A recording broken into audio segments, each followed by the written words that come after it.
자, 댓글창에 장관님 환영하고 난리가 났네요. 아이고 감사합니다. 정말요. 제가 네. 댓글을 지금 볼 수가 없어서. 핸드폰 네. 켜시면 보실 수 있습니다. 핸드폰 켜서. 그러니까요. 네, 네. 자, 네. 지금 얼마 만에 나오시는 건지 지금 그때 서울시장 선거 때 한 번 나오셨고. 네, 네, 네. 네. 알겠습니다. 한 6개월 넘은 것 같습니다. 네, 그러니까요. 네. 네. 바로 시작하겠습니다.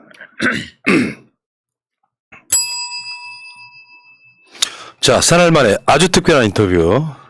오랜만에 박영선 전 중소벤처기업부 장관 나오셨습니다. 어서 오십시오. 네, 반갑습니다. 네. 네. 그리고 새해 인사드립니다. 네. 언제나 낭낭한 목소리. 저는 이런 측면이 있다고 봐요. 박영선 하면 우리 진영의 최고의 셀럽.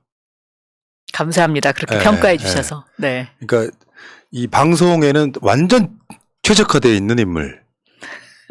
그거는 근데 저보다 우리 새날 PD께서 그러신 거 아닌가요? 아니 그거에 이제 장관님이 원래 본업 기자셨으니까 네. 방송에도 최적화되어 있는 인물 같고 이게 멘트나 이런 것들이 그러니까 똑같은 이야기도 장관님 목소리를 통해서 들으면 귀에 쏙쏙 박혀요. 네. 정치를 그만두시면 혹시 방송해 볼 생각이 없으신가요? 시켜주시면 좀 감사하죠. 그런 유머가 있어요. 네. 자네 정치해 볼 생각 없나 뭐 이런 거. 자, 알겠습니다. 자, 돌아오셨는데 이제 차분하게 한번 여러 가지 이야기 나눠보겠습니다. 새해 인사를 같은 것도요 이렇게 보내시더라고요. 뭐랄까 좀 세련돼 보여. 그거 제가 구상했습니다. 이거 사진이 어디 사진이에요? 그게요. 뉴욕의 디아비콘이라는 뮤지엄의 입구입니다. 그런데 그 뮤지엄의 특징이 저 조경 자체도 설치 미술입니다. 네. 그래서 그 나무 하나하나에 그 조경의 가지를 치는 것, 그거부터 예술이 시작되는 곳입니다. 그래서 굉장히 감동적인 그런 장소죠. 야, 네. 있어 보여. 연예인 같기도 하고. 저거 뭐냐? 새해에는 새로운 희망과 미래를 노래하는 대한민국이 되었으면 합니다. 박영선 드림이었고요. 자, 지금 디지털 혁신 대전환 위원장으로 지금 돌아오신 거예요. 네. 제가 봤을 때는요, 이건 기막힌 인선이라고 봐요. 그렇습니까? 왜냐하면은 중소벤처기업부 장관 하실 때부터 그냥 아날로그인 분이 중소벤처기업부 장관 할 수는 없는 거잖아요. 특히나 벤처가 들어가 있는데. 네. 그 디지털에 최적화되어 있는 분인데 그 짧은 시간에 미국 등 다녀오시면서 더 업그레이드가 됐어. 제가 날마다 미국에 가셨을 때 무슨 글이 올라오나를 계속 봤거든요. 페북에. 그러니까 이분이 계속 디지털로 업그레이드 되는구나. 좀 있으면 AI가 되는 거 아닌가. 좀 있으면 이제 퀀텀 점프를 해서 양자가 될 것 같습니다. 네. 지금은 이 아날로그형 정치인도 있지만 디지털형 정치인이 각광받는 시대잖아요. 근데 그 맨 앞에 박영선이 있는 거죠. 오늘 너무 칭찬을 많이 해주시는데요. 그런 자리입니다. 그렇지 마시고. 아무튼 그 디지털 혁신 대전환 위원장. 네. 어떤 자리예요? 지금 세상의 축이 바뀌고 있지 않습니까? 네. 아날로그에서 디지털로.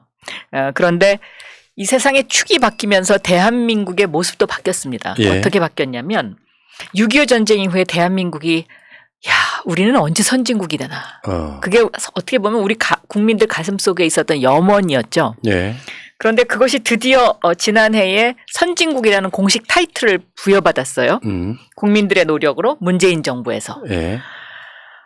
그동안에는 아날로그 시대였는데 아날로그 시대의 대한민국은 추격 국가였습니다. 남이 하는 것을 따라하는 모방을 아주 잘했죠. 이제 디지털 시대가 돼서 추격 국가에서 글로벌 선도 국가로 가야 되는데 이 글로벌 선도 국가로 가기 위해서 우리가 무엇이 필요한지를 하는 것이 바로 디지털 대전환 위원회입니다. 그런데 디지털은 속도입니다. 디지털은 연결입니다. 그리고 디지털은 투명입니다. 그렇겠네. 네. 아날로그에서는 뒤에서부터 얘기 한번 해보자면 아날로그 시대에는 뭔가 좀 비밀도 많고 사람들끼리 인맥으로 뭔가를 만들고. 그렇습니다. 근데 이제 이따가 이야기 나오겠습니다만 프로토콜이라도 이런 것들은 투명할 수밖에 없잖아요. 그렇습니다. 중요하네. 그래서 속도 연결 투명. 그러니까 속도감 있게 모든 것을 연결해서 투명한 사회로 가는 이것을 만드는 것이 바로 디지털 대전환위원회입니다. 예. 네. 그러니까 이 말 자체는 좀 막연한 측면이 있지만 사실은 제일 필요한 거라고 저는 보거든요. 그러니까 미국에서 갔다 오시고 디지털 혁신 대전환 위원장이 되시자마자 처음으로 만난 게 스타트업 아니었어요? 처음에 소상공인 만났고요. 아, 소상공인 이제 시장 네. 가서 만났던 네. 건가요? 그리고 그 다음에 스타트업 만났습니다. 벤처 스타트업. 네. 지금 바로 사실은 저 장면입니다. 네. 아마 우리가 이런 비슷한 종류의 방송들을 늘 고정으로 하기 때문에 지금 시대에는 미래 먹거리는 사실 그거밖에 없다. 현실적으로 봤을 네, 때 네. 그러니까 디지털 영토 확장 이렇게 맞습니다. 표현하면 되는데 네. 그게 안 되면 안 된다는 거죠. 네. 윤석열 씨는 뭐 최근에 우리는 구글 정부를 만들겠다. 이제 구글 그 직원들이 공무원 되나요? 사실 디지털 시대에 제일 중요한 것이 디지털 주권입니다. 네. 그러니까 이 데이터를 다른 나라가 다 흡수해 가는데 이거를 어떻게 적절히 통제하느냐인데 구글 정부라는 거는 그 데이터를 구글에 다 넘겨주겠다는 그런 의미가 담겨 있기도 하죠. 네, 상당히 저는 그 디지털에 대한 충분한 이해 없이 누군가가 그렇게 설명하니까 또 그것을 인용한 것이 아닌가 그렇게 생각하고 예. 있습니다. 네. 근데 사실은 그런 거죠. 규제가 너무 많아서 뭐가 잘 안 되는. 그 최근에 네거티브 규제 뭐 이런 이야기가 나오고 있잖아요. 네.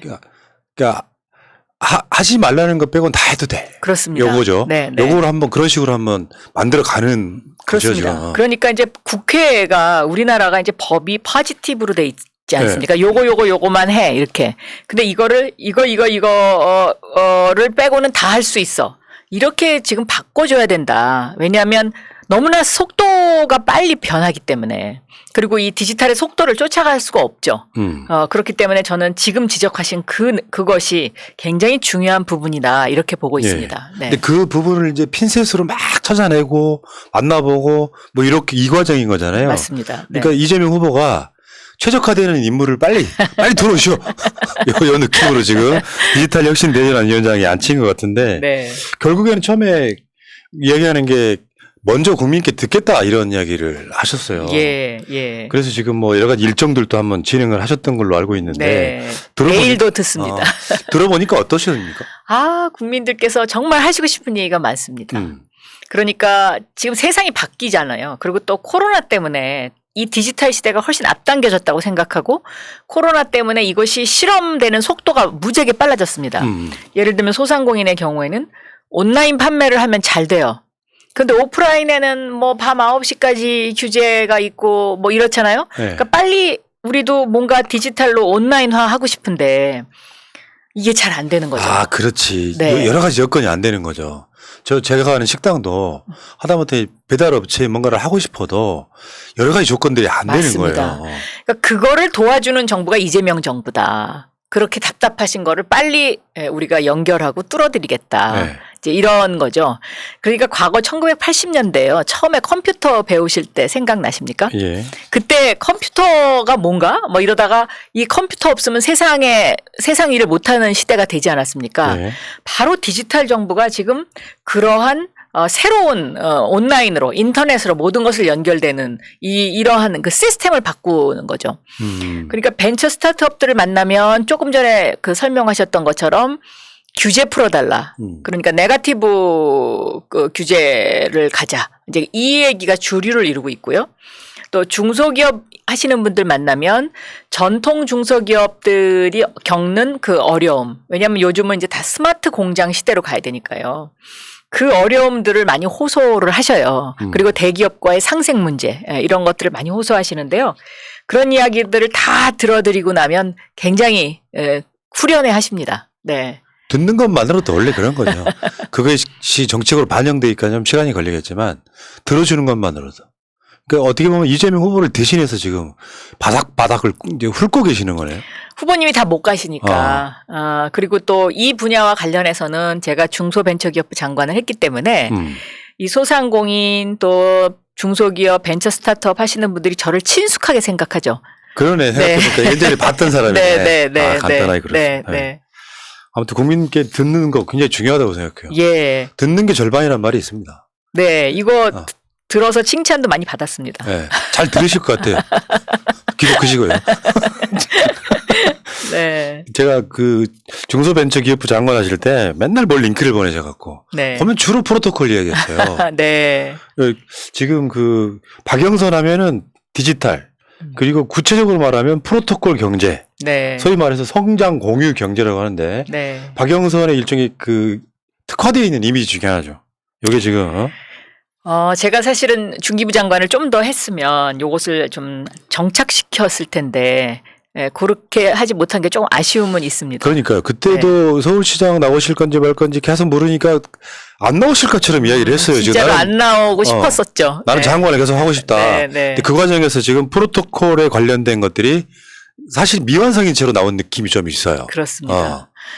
그러니까 이 프로토콜 경제는 우리가 다 플랫폼으로 모이지 않습니까? 예. 근데 플랫폼으로 모이다 보면 그 중에서 강자만 주로 살아남습니다. 예. 그래서 그 약자들이 함께 살아가야 되는데 예를 들어서 우버 택시의 경우에 우버 택시가 잘 돼요. 그래서 이것이 이제 주식시장에 상장이 됩니다. 그러면 주식시장에 상장되면 그 상장된 가치의 과실은 주주들만 혜택을 누려왔지 않습니까? 네. 근데 실제로 우버를 키우는 데는 우버 택시에 종사하는 그 운전하시는 근로자들의 몫이 있었는데 예. 그것이 항상 무시당해 왔죠. 음. 그런데 그렇게 하지 말고 앞으로는 프로토콜, 그러니까 규칙을 정해서 우리가 어떤 일이 잘 되면 같이 골고루 좀 이렇게 그 나누어 갖는 공유, 성장 공유 경제를 추구하는 것이 좋겠다. 이제 이것이 프로토콜 경제입니다. 이것도 결국에는 디지털 기반. 그렇습니다. 그러니까 가장 지금 첨단의 디지털 기반. 그렇습니다. 이라고 보면 될 것 같고. 그러니까 지금 뭐 예를 들어서 배달하시는 분들 너무 애쓰시잖아요. 근데 그 노력하신 만큼 어떤 그 회사가 크는 성장의 과실을 충분하게 보상은 못 해드리죠. 이걸 프로토콜 경제로 하면은 얼마든지 그렇게 할 수 있고 그런 프로토콜 경제에서 화통되는 화폐 이거를 디지털 화폐로 했을 경우에 더 투명하게 처리할 수가 있죠. 저번에 서울시장 나오셨을 때 그 공약 중에 하나가 국민지원금을 가상화폐로. 네. 그거 아쉽단 말이야. 알겠습니다. 그때는 사람들이 지금 와서 생각해 보면 너무 많이 앞서갔다. 이제 그런 이야기를 하시는 분들도 있는데요. 또 그런 씨앗이 또 걸음이 돼서 그럼요. 예. 네, 이재명 후보가 잘 됐으면 좋겠습니다. 맞습니다. 최근에 이분이 이상한 짓을 한 거예요. 지금 제가 봤을 네. 때 페이스북을 보니까 뭘 이상한 걸 했어. NFT. 네. 그러니까 대체 불가 토큰이라고 요거를 본인의 페이스북 글을 파셨어요. 네. 요건데 맞습니다. 여기 지금 박상기 법무부 장관이 가상화폐 거래소 폐쇄 목표 여러 대책 나온다 뭐 이런 이야기를 하셨던 거를 반대했던 글이에요. 네, 네. 요걸 파셨어요. 네. 이게 무슨 놈이에요? 그거를 이제 디지털화 했습니다. 디지털화 해서 블록체인 기술을 이용을 해가지고 네. 저것을 디지털 컨텐츠를 만들었죠. 그리고 거기다가 이제 고유한 그 번호를 답니다. 번호를 달아서 이제 그 소유권이 이전이 됐을 경우에 그 소유권을 인증하는 것. 이것이 바로 NFT, 대체 불가 토큰입니다. 네. 근데 그거를 본인의 페이스북 글을 팔았어. 원래 살 사람이 있을까 조마조마했죠. 그렇습니다. 누군가 사갔죠. 사갔습니다. 한번 더 보여줘봐요. 제가 아까 그거 판매하신 거 있잖아요. 네. 요게 얼마에 팔렸어요? 약 300만 원에 팔렸습니다. 와. 그러니까 2,000 클레이에 팔렸는데요. 한 5시간 동안 오파가 안 들어오더라고요. 네. 그래서 이거 망했다. 창피하면 어떡하지? 근데 내가 이재명 후보께도 권유했어요. 이거 한번 해보시라고. 그랬더니 후보님도 똑같은 얘기 하시더라고. 이거 안 팔리면 어떡해요? 그러더라고요. 그래서 그럴 리가 있습니까? 제게 팔렸는데 제가 그랬습니다. 그러니까 지금 우리들 머릿속에 사는 물건이라고 하는 게 이런 개념은 아니었거든요. 그렇습니다. 예. 근데 요거를 지금 만들어내는 과정이고 아마 모르긴 해도 1, 2년 안에는 계속 이게 상용화 될 가능성이 높은 그런 걸로 볼 수 있겠죠. 그럼요. 그러니까 그동안에는 이제 이 NFT 대체불가 토큰은 주로 뭐 그림이라든가 뭐 음악의 저작권이라든가 이제 이런 데만 활용이 되는 거다 이렇게 생각을 했었는데 이 SNS에 올린 자기의 글이 디지털 자산으로 되는 걸 보고 많은 사람들이 그럼 나도 뭔가 할 수 있겠다. 이제 이런 어떤 희망 이런 거를 좀 드린 것 같고요. 지금 NFT 2호를 제가 발행을 했거든요. 네. 2호를 발행했는데 새해 인사를 발행했는데 그 새해 인사는 제가 사진을 찍은 사진에다가 김영호 작가의 커리커처를 이렇게 합성시킨 겁니다. 근데 지금 이것도 일단 오판은 들어와 있습니다. 야, 굳이 정치하실 필요 있어요? 요거 판매하시면 될 것 같은데. 제가 이거를요. 그래서 좀 뜻깊은 곳에 쓰려고 기부를 하려고 이제 찾아봤는데 UN 산하에 디지털 자산만 기부를 받는 곳이 있더라고요. 그렇습니까? 그래서 지금 이거를 거기다 기부할까 아니면 네. 우리나라에도 디지털 자산만 기부받는 어떤 뭔가를 만들어서 만들면 되죠. 네. 그래서 이제 이 디지털 자산으로 좋은 일을 사회적 문제를 해결하는 예. 그런 것을 한번 해볼까 하고 지금 젊은 친구들하고 지금 논의하고 있습니다. 역시 앞서가는 네. 분. 그러니까 여기 결국 블록체인 기반이란 말이에요. 그렇습니다. 그 저쪽에 아까 말한 투명성에 조작이 불가능한 거. 저 글 아까 파신 거는 그 사람 소유야 이제. 그렇습니다. 그런 거죠. 네, 네. 그래서 이게 조작이 불가능한 거. 예. 동시에 모든 정보들을 다 공유를 하고 있는 상태라서 어느 한쪽이 조작이 불가능한 사회. 네, 맞습니다. 근데 그 기반으로 만든 NFT 요거를 실제로 보여주시니까 깜짝 놀랐어요. 저런 거를 네.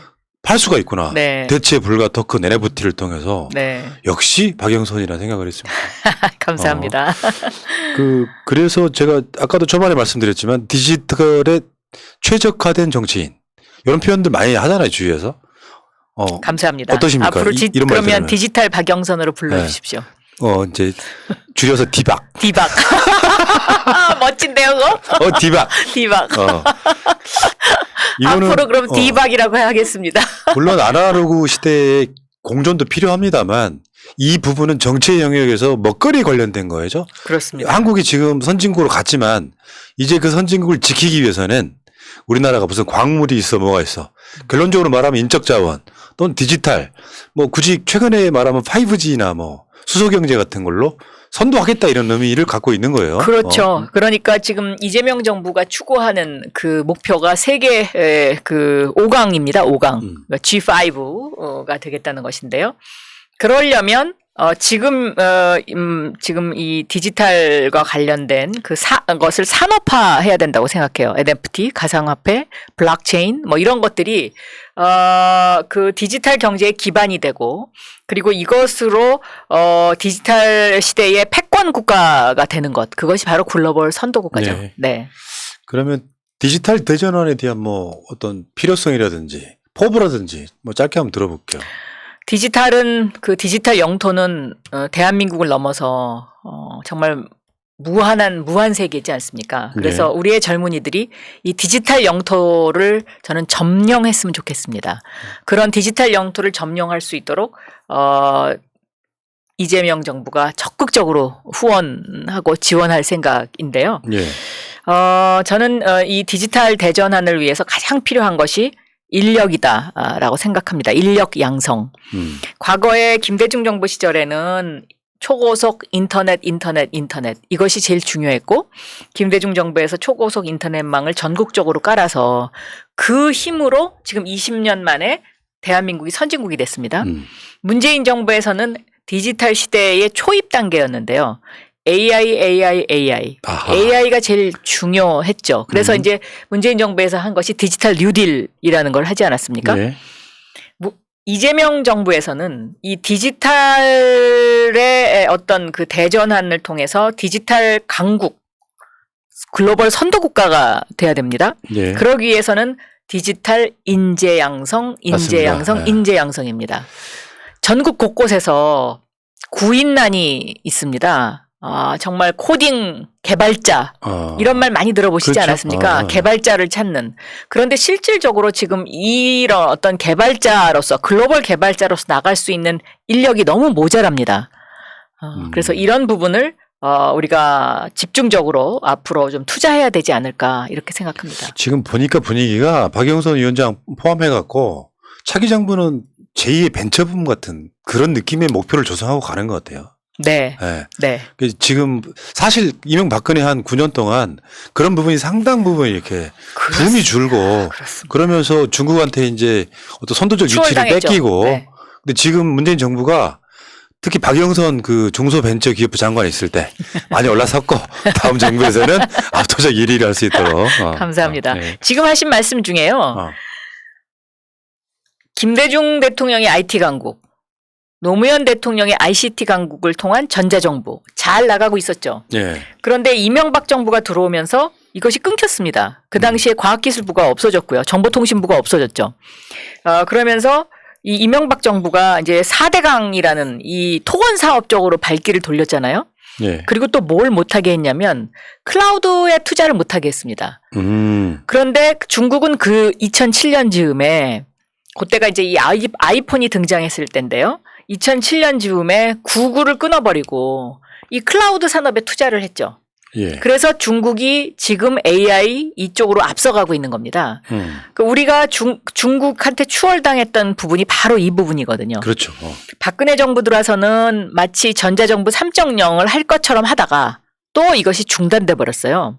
그래서 제가 중소벤처기업부 장관으로 들어가 보니까 공무원들이 컴퓨터를 2개를 쓰고 있어요.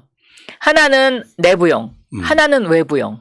그런데 디지털은 연결해야 되거든요. 그리고 클라우드를 쓰지 않고는 이게 해결이 안 됩니다.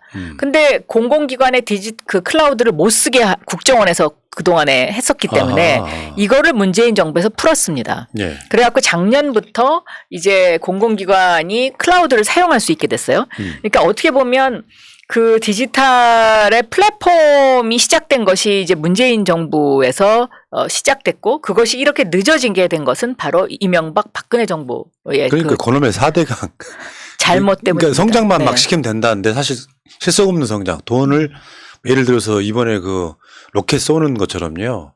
그런 쪽에 투자를 했다면 우리 상당 부분 발전했을 거다 이런 생각이 들고 아마 차기 정부는 그런 방향 하나 디지털 대전환 그러니까 사회의 모든 게 다 디지털로 바뀐다 이런 의미가 될 것 같고요. 이게 이제 확실하게 이루어지면은 우리 박영선 전 장관께서는 이제 그런 상징적인 인물을 그런 인물로 남는 게 아니냐 이런 생각이 들고요. 감사합니다. 자, 여러분들은 지금 디박과 함께하고 있습니다. 자, 화제를 한번 바꿔볼게요. 네. 서울시장 선거. 네. 사실 중소벤처기업부 직원들이 장관님 나가지 마세요. 울었다는 일화가 있잖아요. 사실입니까?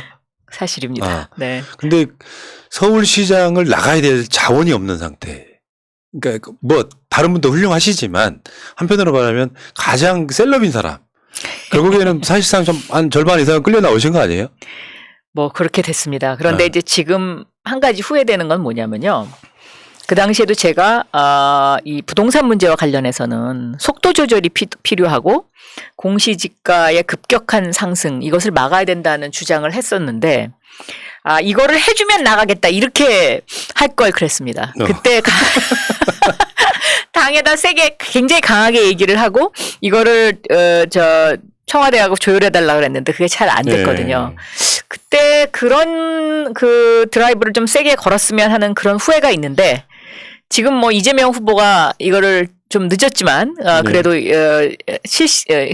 실천을 하셔서 그래서 서울 시민의 어떤 그 상처받은 마음을 달래주고 계시니까 거기서 저는 위안을 얻고 있습니다. 네. 그런 측면이 있었다고 봐야겠죠. 그러니까 여론조사를 때려보면 제일 잘 나오니까 만약에 내가 그 선거를 안 나가면 회피하는 비겁한 사람처럼 되고 또 나가자니 중소벤처기업부에서 하던 일이 있고 뭔가 이렇게 성과를 확실하게 내놓고 마무리를 하고 싶은 그런 욕심이 있었을 거다. 맞습니다. 그러니까 아마 2021년 초까지도 거의 결정 못 하신 분위기였고요. 그렇죠. 주위에서 박영선 나오긴 나올 텐데 왜 저렇게 뜸들인다는 게 하던 일에 대한 마무리가 좀 오히려 더 중요했던 부분이 있었고요. 자, 근데 그때 지금 방송 보시는 분들 절대 다수는 응원하고 막 지지했던 분들이거든요. 그분들께 늦게나마 낙선 후에 나오신 적이 없잖아요. 네. 인사 한번 하십시오. 이제 거의 벌써 뭐 이제 1년이 다 돼가네요. 아직 제가 1월 21일 날 중소벤처기업부 장관을 그만두고 이제 서울시장 선거에 나오기로 했었는데 그때 정말 혼신의 힘을 다해서 응원해 주시고 지지해 주셨던 우리 새날 애청자 여러분들께 이 자리를 빌어서 정말 감사 인사드리고 올 새해 더욱 건강하시고 그리고 모두 소원 성취하셨으면 좋겠습니다. 네. 워낙 뭐 LH 문제 같은 거 그래서 최초로 소위 이쪽 유튜버들이 다 연대를 해갖고 인터뷰를 하고도 그랬지 않습니까? 새록새록한데 여러 가지 이정표를 남겼어요. 그래서 선거에는 졌지만 뭔가 또 다른 의미에서는 의미 있게 기록되는, 소위 말하면 지금 다시 이제 민주당이나 문재인 대통령 지지율이나 후보 지지율이 올라가고 있잖아요. 그게 이제 가장 안 좋은 시기에 사실 유탄을 맞으신 측면이 분명히 있어요. 지금 생각하면은. 네. 근데 박영선 하면은 잘 나가던 기자, 앵커, 그리고 국회의원을 연속 4번 처음으로 떨어져 보신 거죠. 그렇습니다. 처음 낙선했습니다. 낙선이라는 게 본인 인생에는 없을 줄 알았잖아요. 뭐 그렇진 않지만 그러나 떨어지고 나니까 굉장히 그 허무하더라고요. 그리고 새록새록 생각하면 또 눈물도 나고 네. 그랬는데요. 그러나 어쨌든 제가 이렇게 그 응원해 주시는 분들의 힘을 잊지 않고 네. 다시 또 이 자리에 그럼요. 이렇게 왔습니다. 네. 우리 진영의 특장점이 그거 아니에요. 좌절하지 않고 일어서서 또 진군한다. 또 그런 역사를 한번 남겨야 되고요. 네. 그래야 저는 그 정치인들 중에 낙선 한두 번 하신 분들 보면 훨씬 성숙해 있더라고요. 네. 아무래도 바닥도 알 줄 알고. 생각을 많이 하게 되니까요. 그러니까요. 네. 네. 자, 근데 그때 당시에 합니다 박영선. 여기 지금 이재명을 합니다. 맞습니다. 또 대전한 박영선도 그러니까요. 대한민국 대전한 이재명은 합니다가 됐습니다. 그런 측면들이 서로 네. 막 이렇게 뭐 카피한다 이런 것보다는 딱 필요한 시기에 적절한 그런 카피가 아닌가 싶어요. 이재명 후보가 저한테 대전한 이 워딩, 그러니까 제가 이제 중소벤처기업부 장관을 할 때 디지털 경제로의 대전한 이것이 네. 중소벤처기업부의 캐치플레이즈였거든요. 네. 이거 좀 쓰겠다고 저한테 양해를 구했습니다. 그래서 그렇게 하시라고 그랬죠. 예. 네. 예. 그걸 또 물어보시고 하시는구나. 그 선문 명답 예. 그거 인터뷰할 때 그때 그때 그 물어보셨구나. 네. 선문 명답 이거 대단했어요. 그러니까 네. 이게 막 아주 폭발적인 그런 느낌이 아니라 서서히 팔리는. 맞습니다. 그러니까 이재명 후보에 대한 어떤 궁금증을 박영선 전 장관이 묻고 이재명 후보가 답하는, 이거 굉장히 뭐 해외에서도 인기가 되게 많았다면서요, 이게. 미국에 가니까요. 그 미국의 교포들 또 워싱턴 정가의 정치인들 저 보신 분들이 있더라고요. 네. 도대체 이재명은 누구냐? 그래갖고 이제 예를 들면 그 우리나라 대사를 하셨던 스티븐슨 대사는 예. 저한테 영문 자막을 좀 넣어달라. 그래야 좀 더 완전히 이해할 수 있을 것 같다. 그래서 나중에 영문 자막도 추가했습니다. 예. 네. 새날도 지금 이거 방송을 했는데 굉장히 인기가 좋았어요. 덕분에 그래서 50만 뷰가 넘어갔습니다. 꾸준히 팔려서 네. 이게. 그러니까 뭐 어떤 엄청난 논란 이런 게 아니기 때문에 네. 잔잔하게 네. 풀 버전으로 딱 보면은 잔잔하게 뭔가 이재명 후보는 저렇게 살았구나. 그렇습니다. 그리고 하나 더 느꼈던 거는 뭔가 기자 출신의 느낌이 있잖아요. 뭔가 이렇게 질문 잘하는, 정말로 그 선문 명답 뭐 그 제목도 본인이 직접 제가 지었다면서요. 지었습니다. 예. 그래서 이제 영어 자막으로 돼 있는 거를 미국 정가에서 많은 분들이 보셨다. 네. 네. 근데 그리고 나서 미국 가셨어요. 저한테 그러셨어요. 미국 좀 다녀올게요. 단기적인 거지만 사실상 뭐 유학이라는 개념보다는 견문을 넓히는 거죠. 네. 그러니까 정치인으로 있으면 그걸 못 하잖아요. 그렇습니다. 이게 굉장히 중요한 어떤 기간이라고 생각이 들어요. 백문이 불여일견이라고요. 그래서 제가 백문일견 줄여서 이제 페북에다 그렇게 시리즈를 쭉 썼는데, 저는 제가 중기부 장관을 하면서 제가 했던 정책들이 어떤 효과를 갖고 오고 그다음에 이것을 선진국에서는 어떻게 평가하는지 그걸 굉장히 듣고 싶었습니다. 근데 미국 가서 보니까 만나달라고 요청하면 저는 한 20% 정도는 안 만나주실 줄 알았는데 네. 그냥 만나달라고 다 만나주시더라고요. 그래서 그 이유가 어디 있나 하고 봤더니 첫째는 한국에 대한 호기심, 그러니까 한국의 위상이 완전히 달라졌거든요. 뭐 BTS 등등 해가지고 뭐 이 그 한류로 인한 그 호기심이 있고요. 두 번째는 한국에서 발전하고 있는 벤처 스타트업에 대한 기대와 그 어떤 그 궁금증들이 굉장히 많아서 예. 중소벤처기업부 장관을 한 것에 대한 프리미엄이 굉장했습니다. 아, 그렇구나. 네, 네. 그러니까 한국 자체 위상이 워낙에 높아져 갖고 장관도 지냈고 네. 또 수도 서울의 시장도 나갔던 여당 후보였던 사람 그 이상도 있을 거고. 그래서 보니까요, 제가 그래서 아까 박영선 후보 그러니까 위원장의 페이스북을 꾸준히 보면은 뭐 핵에너지, 로봇, 양자 컴퓨터, 구글, 테슬라, 뭐 다보스 포럼 해갖고 이분 대선 나가시나 싶었어요. 공부를. 사진 보면서 조금만 설명 좀 해주실래요? 네네네. 그 중에 일부 한번 가져와 봤는데. 지금, 네, 저 사진은 네. IBM의 양자 컴퓨터 그 실험실입니다. IBM. 네. 저 뒤에 빨간 그 사다리가 있는 그 뒤에가 있는 게 이제 양자 컴퓨터인데요. 네. IBM이 저런 양자 컴퓨터를 10세대를 만들어 놨더라고요. 와. 그리고 실제로 양자 컴퓨터가 기초적인 레벨에서는 지금, 사용되고 있습니다. 그래서 제가 좀 깜짝 놀랐고요. 왜냐하면 저 양자 컴퓨터는 굉장히 그 시간이, 아주 멀게 느껴졌던 것인데, 아, 이게 하고 있구나, 이 나라가. 에? 그래서 저한테는 굉장히 충격이었던. 우리나라도 이 목표 중에 하나죠, 이거. 아, 이거 해야 됩니다. 네네. 자, 다음 네. 사진 보겠습니다. 아, 이거는 탐소지 그 미국 하원 의원인데 예. 이 탐소지 의원이 바이든 대통령의 절친입니다. 근데 이제 이분한테 제가 이분이 이제 올해 작년 초에 한반도 평화법안을 서명을 해 주셨거든요. 그래서 감사의 뜻으로 문재인 대통령 시계, 이니 시계를 전달하는 장면입니다. 네. 굉장히 좋아하시더라고요. 근데 굉장히 그 인식이라고 하는 것을 받아보면 이분들도 되게 약간 굿즈 모으는 느낌으로 좋아하셨을까? 엄청 좋아해요. 그러니까 바로 와이프한테 선물하겠대요.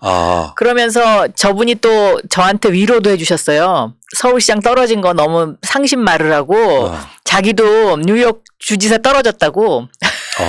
동병상련이네. 네. 자, 다음 볼게요. 이거는 이제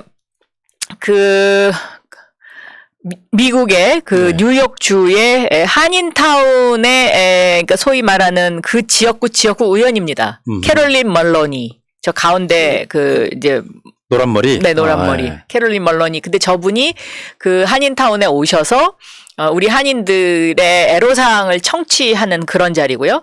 저분도 이 한반도 평화법안 설명하시고 또 바로 저분이 그 위안부 그 소녀상 있잖아요. 야. 소녀상을 전시하셨던 분이에요. 그래갖고 한국 문제에 굉장한 애착을 갖고 계시고 2017년도에 한국을 방문하신 적이 있습니다. 그래서 문재인 대통령도 만나셨던 분인데 그분한테 감사의 뜻으로 이니시계 전달하는 장면입니다. 몇 개 갖고 가셨어요? 좀 많이 가져갔습니다. 자, 다음이요. 네. 이것은 월드 이코노믹 포럼, 그 다보스 포럼이 샌프란시스코에 있습니다. 예. 이 샌프란시스코에도 있는데 샌프란시스코의 다보스 포럼은 4차 산업혁명을 위주로 하는 그런 것입니다. 거기 실리콘밸리가 있고 해서 거기 앞에서 찍은 것인데 여기서 인상적이었던 것은 다보스 포럼이 선정한 앞으로의 7대 미래 산업 이것을 브리핑을 해줬습니다. 브리핑을 해주고 특히 한국에 굉장히 관심을 많이 표명을 해서 제가 그렇게 기념으로 찍은 것입니다. 야, 네. 그렇구나. 자, 다음이요. 이거 그레그 대사하고 찍은 사진인데요. 이 그레그 대사가 바로 김대중 대통령님의 목숨을 구하신 분이잖아요. 그렇지, 그렇지. 네. 그러니까 전두환 시절에 그 일본에서 왜 배에다가 돌멩이 달아가지고 그 배에서 빠뜨리려고 했던 그 작전. 그거를 못하게 하셨던 분이죠. 헬기가 떠가지고 결국은 구하러 오는 거죠. 그렇죠. 네네. 그래서 이분이 지금 94 되셨을 거예요. 야. 그런데 그 뉴욕주의 그 자택에 제가 갔었습니다. 그래서 이분이 보는 한반도의 어떤 평화 문제 이런 것들을 얘기를 나누고 찍은 사진입니다. 야, 뭐 과학기술, 외교 이런 거에 대한 굉장한 식견이 생겼겠다는 생각이 들어요. 그렇습니다. 한 번씩 해봐야 돼. 한 번씩 낙선하고요. 네, 네. 한 1년 정도는 이렇게 돌아다니는 거 보고. 예. 자, 다음 보겠습니다. 이건 아까 그 아까 탐소지 그분이네. 그분 사무실에서 찍은 거고요. 이니시기를 주는 장면. 예, 그렇습니다. 네, 되게 좋아하는. 네. 자, 여기는 이제 CSIS 정문입니다. 그 국제전략문제연구소 제가 수석 고문으로 있었던 그 정문에서 찍은 것입니다. CSIS에 대해서는 또 우리가 방송에 여러 번 이야기한 적이 있습니다. 네, 이게 워싱턴 DC에 있습니다. 네. 다음이요. 이 사진은 바로 이제 그 IBM에 있는 양자 컴퓨터인데요.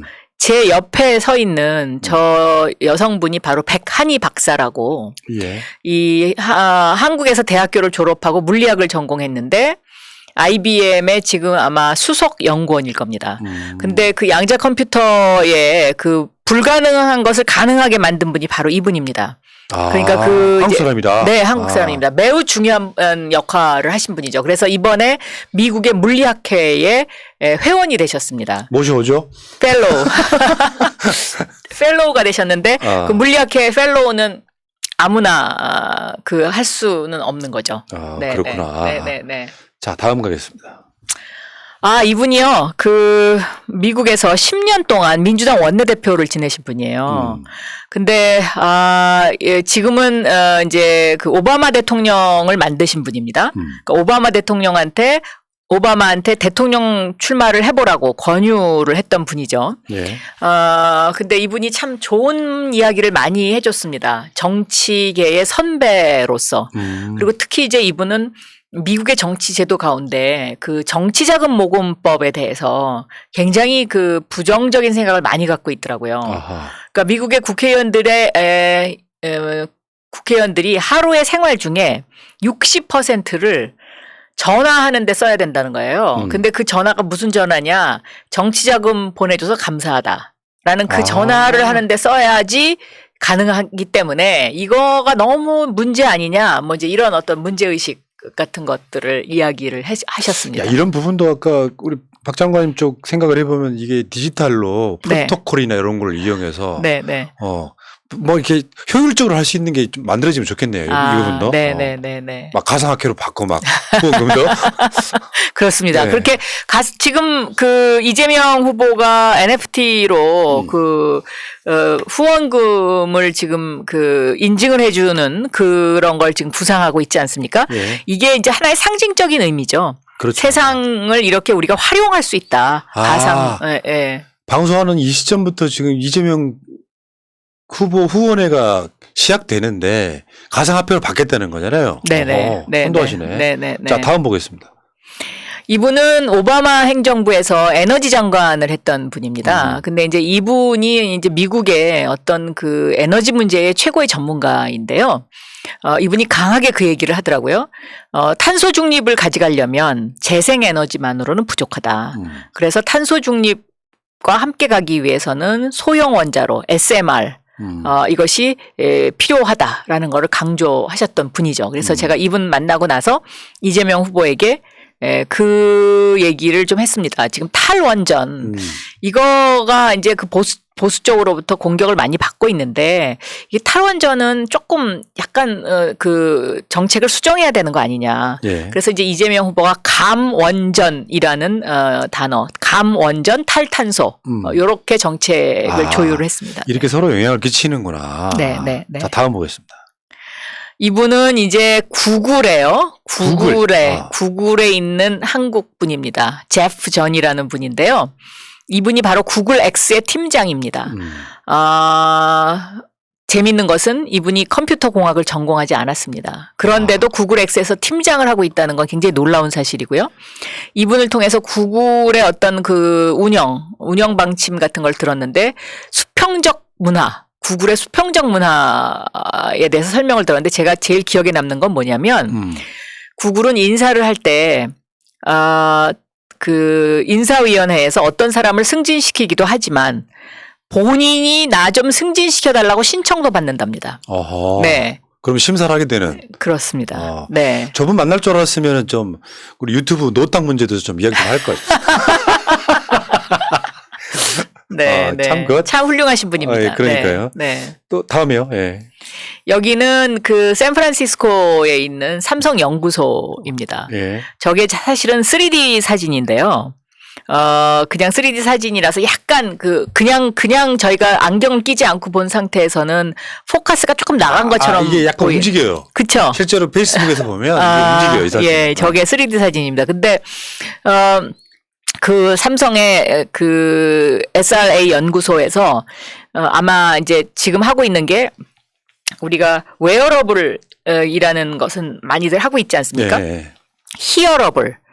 예, 그러니까 이제 귀에다가 이어폰을 꼽아서 자신의 맥박 소리를 듣고 나의 심장 소리를 듣는 거죠. 오. 그래서 이제 내가 스스로 내 건강을 체크할 수 있는 이제 이런 것들이 연구되고 있더라고요. 네.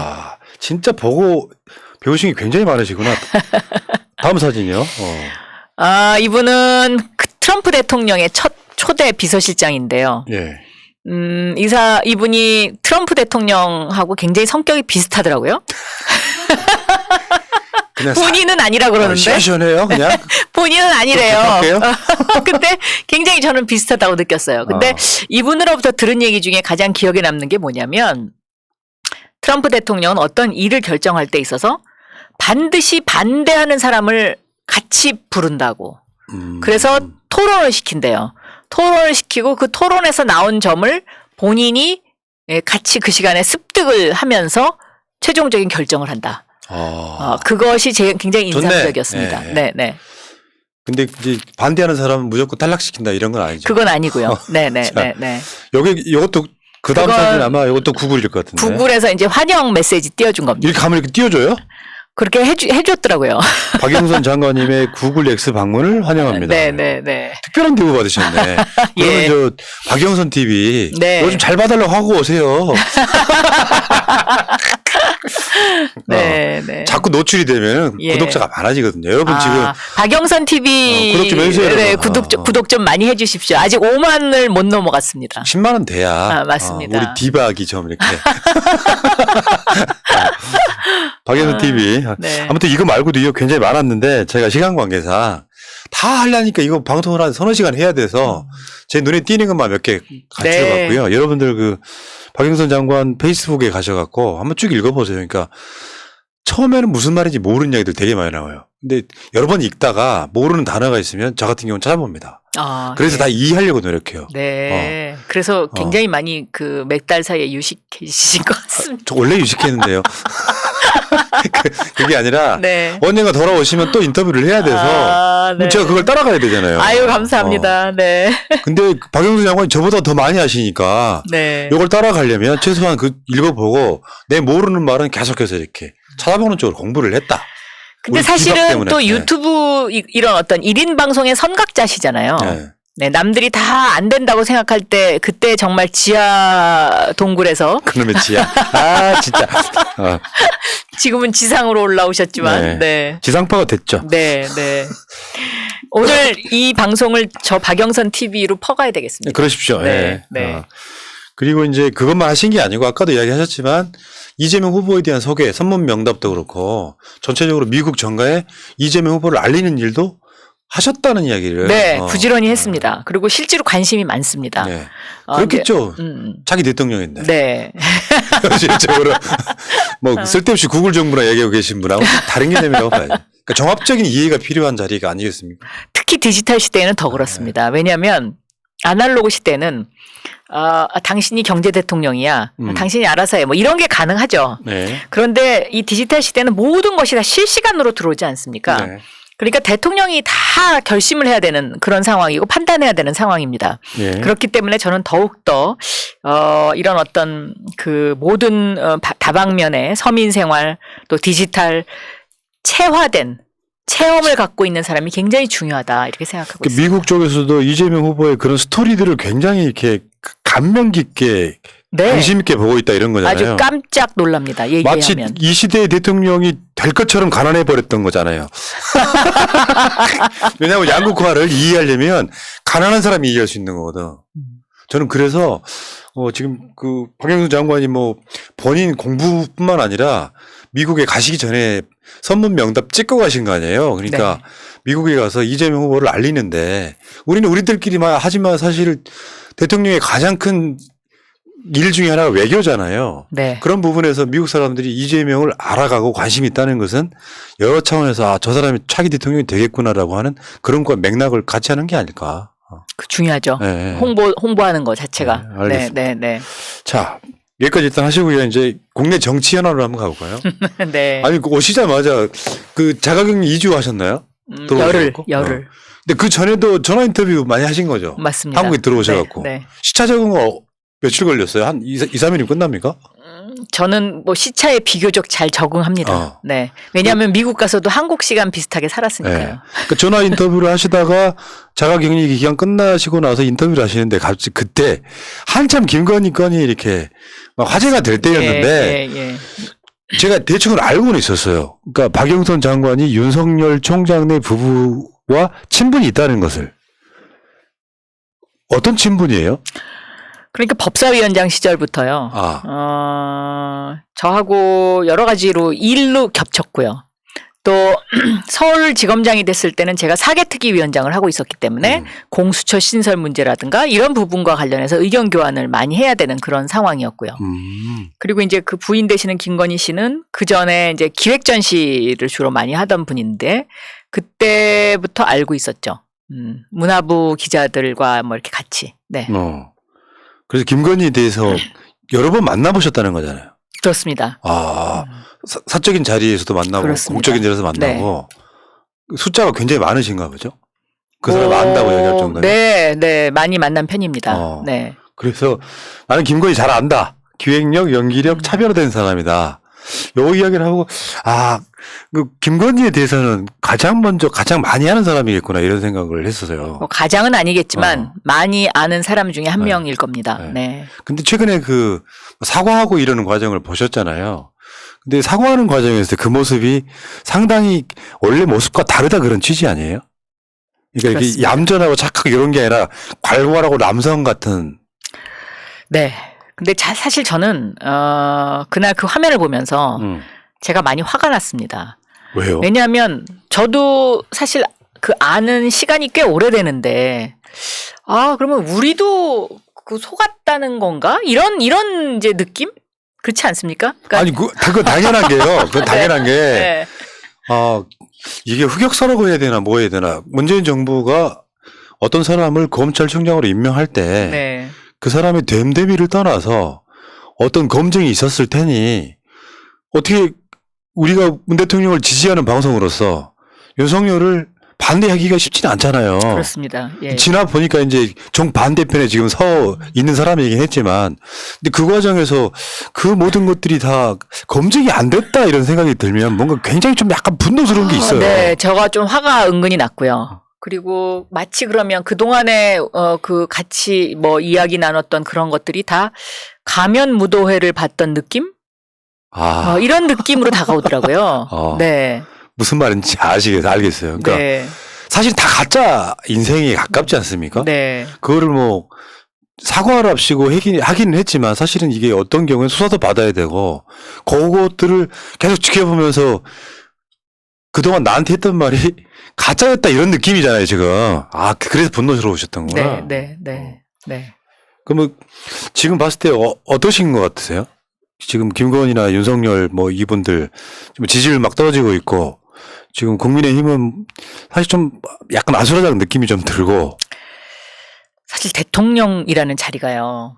대한민국을 상징하는 자리이지 않습니까? 그런데 대한민국을 상징하는 자리에 특히 이제 미국에서 보는 시각이 그렇습니다. 제가 미국에 계신 분들한테 들은 얘기인데 첫째, 어떻게 검찰총장을 하던 사람을 대통령으로 뽑을 수 있느냐. 아니 우리나라도 최초의 사례예요.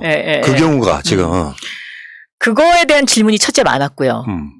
그다음에 이제 두 번째는 그런 가짜 인생을 산 사람을 과연 우리가 대한민국의 상징적인 어떤 그런 그 자리에 그것도 투표를 해서 그거는 그죠, 그죠. 우리 국민들이 과연 그 부분에서 정말 많은 갈등이 생기실 것 같아요. 네. 그러니까 법무부 애청장인 거예요. 공식적으로는 네. 그 레벨이. 그러니까 무슨 행정을 해본 것도 아니고, 뭐 장관을 해본 것도 아니고, 뭐 도지사나 시장을 해본 것도 아니고. 근데 저쪽에 어떤 그 후보를 뽑는 시스템이랄까, 인물의 어떤 그 뭐랄까요, 인물군이 너무 떨어졌다는 측면도 분명히 있을 거고. 그리고 이제 예를 들면 윤 후보가 요즘 뭐 공수처 이런 거에 대해서 굉장히 비판하잖아요. 근데 제가 사개특위 위원장 하면서 그 당시에 이야기했을 때는 그거 찬성했었거든요. 그러니까 요새 제가 무슨 생각을 하게 되냐면 그 당시가 이제 서울 검사장 시절이었는데 그럼 이분이 무슨 공수처도 찬성하고 뭐 이명박 박근혜 대통령 수사도 그렇게 미친 듯이 열심히 하고 이게 다 검찰총장을 시켜달라는 검찰총장이 되기 위해서 이랬던 건가? 이런 생각이 들더라고요. 그런 의심. 소름. 아니, 그렇게 생각하면요. 그 상대방이 되게 완전체로 느껴지는 측면이 있어요. 뭔가 계획대로 착착착 진행해 왔다고 생각하면. 근데 그게 너무 이중적이어서 네. 본인이 했던 말이 좀 뒤집으면 안 되는 거잖아요. 그렇습니다. 네, 그런 네. 것들이 이제 전반적으로 봤을 때 근데 다행히 국민들이 그 윤석열 및 그 사람들의 어떤 속내를 들여다 봐버렸다고나 할까? 그러면서 지금 지지율이 떨어지고 저쪽 국민의힘에서는 지금 뭐 내부적인 어떤 막 이쪽에 쿠데타가 일어나는 그런 느낌이 좀 있어 네. 보이기도 하고. 그러니까 결국은 사람의 본색이 드러나는 이제 그런 상황인 것 같습니다. 네. 누군가가 예전에 한 말이 있어요. 윤석열 등장 이전에 한 말인데 검사 출신이 정치를 하려면 여러 난관이 있을 거다. 왜냐하면 검사들은 자기 자신에 속해 있는 것들은 불법으로 인지를 안 한답니다. 그럼요. 네. 네, 네. 그렇기 때문에 이 사람들을 막 정치에 투입이 되면은 그 검증 과정 자체가 너무 험난해서 자기 가족들에 대한 문제는 필연적으로 나올 수밖에 없다. 윤석열뿐만 아니라 내가 대부분 그럴 수 있잖아요. 검사를 사위로 그럼요. 두거나 네, 검사를 네. 자식으로 두면 이 자기 가족들은 수사 안 받게 하는 게 기본적인 그 그럼요. 사람들 항상 의리였을 팔이 거라고. 안으로 굽었죠. 네. 네. 그러면서도 네. 조국 장관 내는 마구 털어댔던 이런 거 생각하면은 같은 그 장관 했던 입장에서 보면 그런 한편을 보면 되게 소름 끼치지 않아요? 만약에 맞습니다. 네. 내가 싫어갖고 윤석열 검찰이 박영선 후보를 막 털었다면 이런 생각이 좀 들면 정말 화가 나는 일이죠. 실질적으로. 그러니까 이미 그 BBK라는 것이 굉장히 상징적인 것인데요. 그리고 검찰에서는 굉장히 수치스러운 사건으로 생각하고 있습니다. 왜냐하면 11년 만에 이명박 후보가 감옥에 갔잖아요. 예. 근데 이 윤석열 이 후보가 BBK 특검 당시에 거의 검사였었습니다. 야, BBK 네. 박영선. 네. 또 생각하니까 또 성질나네. 그러니까 검찰이라는 그분들의 그 어떤 고무줄 잣대? 예. 아, 이거는 정말 반드시 저희가 고쳐야 되는 부분인데, 예. 이분이 이제 검사만 했기 때문에 국민들을 일단 다 범죄자로 보는 그런 상황에서 굉장히 익숙해 있는 사람이죠. 그런 생활에 체화되어 있는 사람이니까 그렇게 말도 함부로 하는 것이 아닌가 저는 그렇게 생각합니다. 그러니까요. 네. 그런데 야, 우리는 이제 김건희 씨 자체가 약간 이 호기심의 영역 또는 약간 미지의 영역이었잖아요. 근데 지켜본 사람이 있었구나. 우리 정부에도. 아는 사람이 있었구나. 제가 봤을 때 이런 식으로 물론 어떤 그 친분 관계가 있잖아요. 그래서 다 까발릴 수 없는 부분이 분명히 있을 거예요. 지켜줘야 될 게 있는데 우리는 최소한 그거 해. 그러니까 아무리 저 사람이 상대방 적이라도 더 이상 까발릴 수 없는 거는 지켜준단 말이에요. 저쪽 사람들 그게 안 되잖아요. 그게 더 큰 문제지. 네. 자, 근데 그 박영선 전 장관이 이렇게 돌아오신 덕분인지 이재명 후보가 지금 지지율이 좀 좋게 나오고 있고. 제가 요새 칭찬 많이 받고 네. 있습니다.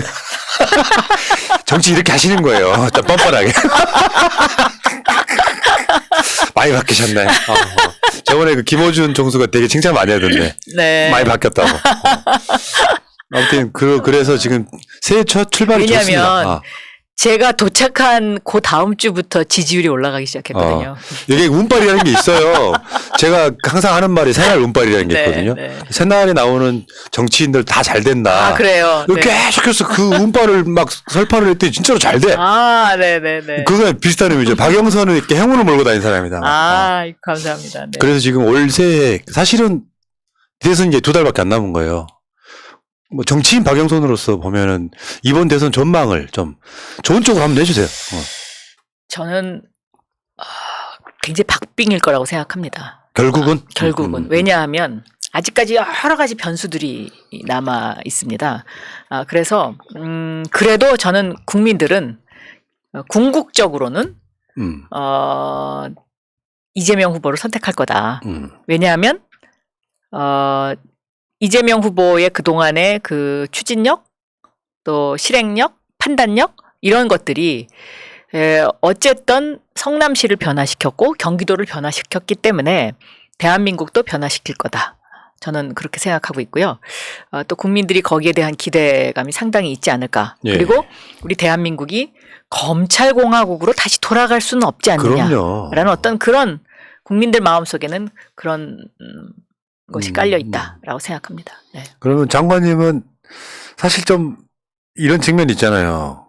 내가 선거 안 나간다 그러는데 자꾸 서울시장 나가라 그래갖고 뭔가 좀 인생이 얼그러졌지만 한편으로 그것도 소중한 경험이고 그러면서 내가 재충전할 뭐 공부할 기회도 좀 갖고 네. 그리고 제가 봤을 때 장관님 행운이에요. 행운아. 뭐냐면은 요소요소에 항상 사람들이 필요로 해. 예를 들면 서울시장 선거가 있을 때도 네. 지지율 같은 걸 보니까 그래도 박영선 나오면 제일 잘하겠다 싶어서 그러니까 끌어올리는 거고 나오라고 막 꼬셔갖고 뭐 떨어지긴 했지만 그래도 대선이 또 시기가 되니까 또 디지털 쪽에는 또 최적화된 사람이라 또 필요해. 그러니까 누군가가 자꾸 자기를 필요로 하잖아요. 네. 그거 행운아예요. 어떻게 생각하면 제가 지금 중기부 장관을 계속했으면 이런 업그레이드, 나 자신에 대한 업그레이드를 할 수 있는 기회가 없었을 텐데 저 자신 스스로를 업그레이드 할 수 있는 기회를 가졌다. 이렇게 제가 스스로 위로하고 있습니다. 네. 네. 우리 대통령 임기도 얼마 남았거든요. 한 네. 4개월? 그렇습니다. 예. 4개월 정도 남았어요. 대통령님한테 한 말씀 보고 계실 가능성이 높아요. 우리 문재인 대통령님 정말 애 많이 쓰시고 계십니다. 그리고 저는 제일 수고하셨다고 생각하는 게요. 대한민국을 어쨌든 선진국이라는 공식 타이틀을 받은 그런 나라의 대통령으로 그렇게 자리매김하셨다는 게 너무 감사하고요. 그리고 이제 임기가 정말 한 4개월 정도 남으셨는데 남은 임기 끝까지 건강하시고 그리고 우리 대한민국의 평화를 위해서 어떤 그 커다란 마침표가 하나 있었으면 좋겠다 이런 저도 간절한 바람이 있습니다. 왜냐하면 대통령께서 아마 그 종전선언이 그게 마무리됐으면 하는 그런 아마 굉장히 바라고 계실 텐데 제가 미국에서 그쪽 관련 일을 하는 고위 관계자들을 만나보니까 지금 한국과 미국 사이에 종전선언과 관련된 문구 합의는 다 끝났고요. 그리고 이것을 이제 북한한테 제시를 한 상태인데 북한이 아직 거기에 대해서 응답을 안 하고 있는 그런 상황이죠. 그런데 사실 그쪽에서는 이런 의미 부여를 하더라고요. 종전선언에 대한 합의문이 조율됐다는 것 자체만으로도 얼마나 큰 진전이냐. 그러네 진짜. 네. 역사적인 일인 거죠. 네. 제가 기억이 문득 지금 떠올랐는데 다재다능하다는 건 굉장히 좋은 일이에요. 예를 들어서 심지어 박영선 장관이 법무부 장관 하마평에도 오른 적이 있어요. 법사위원장 경력 때문에. 근데 법조인 출신이 아닌데 법사위원장 하는 것도 특이하고. 그러니까 너무 다재다능해가지고 이게 써먹을 때가 많아. 요즘은 그런 생각은 듭니다. 만약에 제가 법사위원장 했으면, 아직 법무부 장관을 했으면, 윤석열이란 사람이 과연 지금. 나를 가만히 뒀을까? 저러고 있을까? 네, 이런 생각은 듭니다. 갑자기 조국 장관이 확성한다면서 마음이 또 찡하게 아픈데. 자, 아무튼 건강하게 돌아오셔서요. 예. 또 우리 사회, 특히 민주진영에서 항상 좋은 쓰임새를 필요로 하시는 분, 네. 그런 분을 다시 한번 이렇게 밝은 얼굴로 건강하게 뵈니까 저는 이렇게 생각합니다. 우리가 살아가는 것들이 다 보면 다 팔자예요, 팔자. 결국 운명이 정해진 부분이 네, 분명히 있단 네, 말이죠. 네. 나한테 다가오는 운명을 좀 내가 승명적으로 긍정적으로 받아들이면 결과는 항상 좋더라. 네. 저는 그렇게 생각을 하고요. 네. 너무 반가워가지고 제가 감사합니다. 들어오시자마자 방송 시작한 거거든요. 네. 자, 이제 냉면 먹으러 또 가고 싶은 생각이 드네요. 그러니까요. 저희가 여름에 한번 냉면을 같이 한 적이 있는데 그 냉면 생각이 납니다. 제가 정치인들하고 밥 안 먹어요. 아. 술자리도 안 해요. 아, 그러시구나. 그런데 박영선 장관은 이제 도와줘서 고맙다고 냉면 한 끼를 사주시겠다는 거예요. 그래서 제가 에휴 귀찮은데. 그리고 사주셨죠. 네. 네. 자, 어쨌건 이번 대선 뭐 많이 남지 않았습니다만 네. 하시는 역할이 이재명 그 후보 캠프 내에서 가장 중요한 역할이 아닌가 이런 생각을 해봤습니다.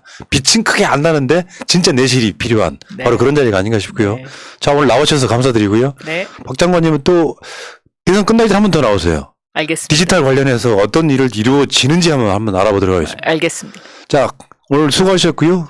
다음에 다시 뵙겠습니다. 고맙습니다. 네, 감사합니다. 예.